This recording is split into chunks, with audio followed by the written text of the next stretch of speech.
O pessoal do Voltaço não vai ficar chateado comigo não, né? Acho que não, né?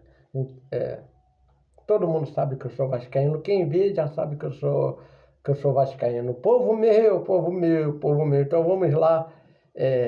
Primeiro pós-jogo oficial de 2025. Quis que o pós-jogo, quis o destino, graças a Deus, que o pós-jogo fosse antes da final da Supercopa e ser um pós-jogo do meu clube de coração, totalmente feito aqui. Mas bem rápido, né? O Vasco empatou 2-2 com Volta Redonda, num jogo onde valia a liderança da classificação do estadual. Antes de mais nada, vocês vão acessar meu Instagram. Eu tentei botar lá a tabela, lá deu muito ruim lá. Acabou saindo o patrocínio da Superbet, em vez de sair a tabela quando eu estava vendo o jogo na Globo. Mas que jogo na Globo, que jogo pro Everaldo Marques, pro Richarlison, para Ana Thaís comentarem. Primeiro tempo muito morno, segundo tempo melhora. Vasco com esquema novo ao qual eu não estava acreditando. Trabalho no imobiliário um amigo meu chamado Rafael Martins, que não é o botafoguense, é o vascaíno. Ele falava, não, o Vasco não joga no losango, o Vasco joga com 3 volantes, o Alex Teixeira volta para armar com o Coutinho. Muito bem, eu quis poder entender muito disso, e é verdade. O Alex Teixeira pela direita, junto com o Paulo Henrique, o Coutinho pela esquerda, junto com o Piton e o Jair, Paulinho, Tietê jogando por trás deles para a bola chegar no Verratti. No primeiro tempo não chegou muito no Verratti. O Volta Redonda foi melhor, tá? Apesar do Vasco ter criado boas oportunidades, uma boa numa cabeçada do Jair e em alguns chutes com o Tietê, o Volta Redonda ainda foi melhor do que o Vasco. Tem o Naninho, tem o Caio Tenório, tem o Bruno Santos, que é o centroavante que fez um golaço, encobrindo o Léo Jardim no segundo tempo. Mas, enfim, falar, né? Perdeu o bebê recentemente, deu na entrevista com o Paulo Nunes, no belo quadro que a Globo tem para mostrar o Campeonato Estadual do Rio de Janeiro, mostrar as culturas do estado do Rio, das cidades e tal. Paulo Nunes visitou Volta Redonda, conversou com o Bruno Santos e ele acabou perdendo uma filha, enfim, um ente querido por causa de um aborto forçado da esposa, complicado. Mas ele acabou fazendo um golaço, encobrindo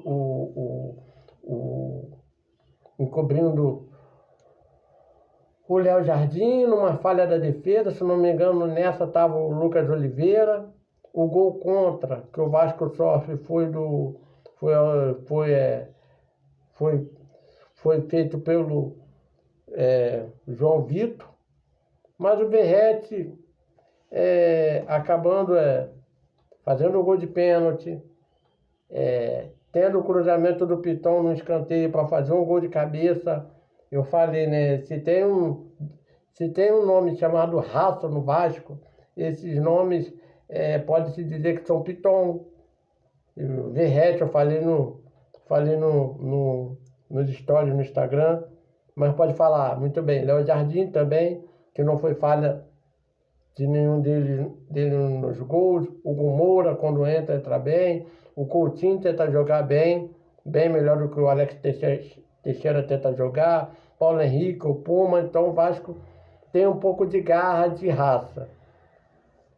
Sobre o esquema do Carille, 4-3-2-1, e a gente pode se acostumar muito a ver isso se o Vasco não tiver 2 pontas, se o Adson e o David não voltarem, ou se o Vasco não contratar, ou se não vier dos moleques da base, né? O Alegria e o menino Zucarello, que entrou hoje na reta final.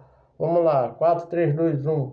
Pode ser um esquema muito bacana para se jogar, se assim o cara ele optar pelo lado do Vasco, mas como é que eu posso dizer? Os meios têm que jogar muito mais, tem que ser mais atrativos. Não pode só Jair, Tietê e Paulinho que se movimentam muito porque são volantes leves. É somente eles se movimentarem e o Coutinho fazer muita pouca coisa, o Alex Teixeira fazer muita pouca coisa, o Maxime quando entrar, não importa, o Estrela quando voltar, o JP precisa de muito mais o Vasco. Se quiser ganhar pelo menos um título de Copa Sul-Americana, vamos dizer assim, vai precisar de muito mais, porque os times, mesmo os times medianos da América do Sul que disputam a Sul-Americana, ou até mesmo os clubes que vêm da Libertadores de suas respectivas eliminações na fase de grupos, dão muito trabalho aos clubes brasileiros e nós já sabemos muito bem disso. Então o Vasco precisa muito melhorar nessa intensidade, nessa empolgação. O Vasco precisa empolgar a sua torcida, o seu torcedor, para buscar confiança em equipe. O trabalho tático do Carille é muito claro, mas para você jogar com esses 2 meios que vão encostar no Verratti, sem ter os pontos, os 2 meios tem que ser muito mais atuantes, muito mais agressivos, muito mais arrojados.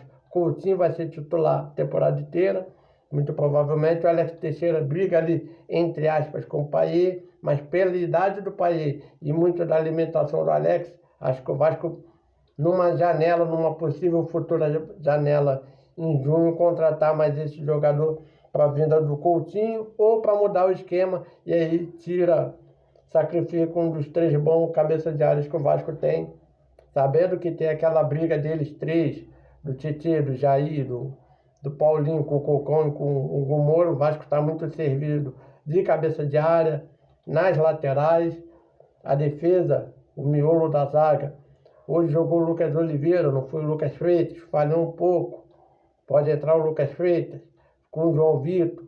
Vamos ver, Maurício Lemo, muito provavelmente vai ser o titular, às vezes com o João Vitor. Então, tem muitos encaixes que o Vasco precisa fazer. Volto a falar, a volta do Adson e do David, as voltas do Adson e do David serão muito importantes, mas também vão precisar de um jogador mais intenso no meio campo para essa bola em profundidade. Do lado do Volta Redonda, do Bruno Santos, o Volta Redonda que joga a Série B, vamos esperar, foi um 4-2-3-1, o Volta Redonda tem muito a evoluir para jogar a segunda divisão do Campeonato Nacional, vai pegar times grandes de Série B de São Paulo, de Pernambuco, muito provavelmente o Vitória da Bahia, eu não sei bem, não gravei, não memorizei de cabeça os times que estão na Série B, mas é um trabalho, é bom saber que é um treinador que vai para a segunda temporada, tem jogadores ali que o Caio Tenório já vai para a segunda temporada, cria do Vasco, tem o Chay, que é muito bom jogador, jogou no Botafogo, pode ajudar muito bem o Volta Redonda, jogou no futebol de 7, tem habilidade, tem o drible curto, porque o espaço do futebol de 7 é um pouquinho mais curto do que o futebol, que é muito longo, né? No nosso futebol tradicional. Então, o Volta Redonda tem boas peças para jogar a Série B, para jogar a segunda divisão. Se vai ganhar, bom, é a segunda vez, eu acho que, do Volta Redonda na Série B. Você pode fazer uma história como a do Túlio Maravilha, que chegou a uma final contra o Fluminense em 2005.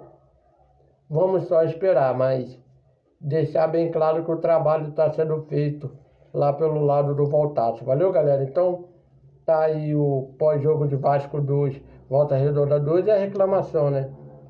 Nem reclamação pro Edinaldo. Eu vou pesquisar o presidente da FERJ. O presidente, o campeonato é no Rio, esquece esse negócio de ganhar dinheiro. Bota para São Januário, bota para Volta Redonda. No caso do mando do Vasco, bota para São Januário. Pô, privilegia, a Globo privilegia o Estado mostrando a cultura, e você bota o jogo lá para o Espírito Santo. Aí não, né, meu presidente? Vamos melhorar nisso aí. Fui!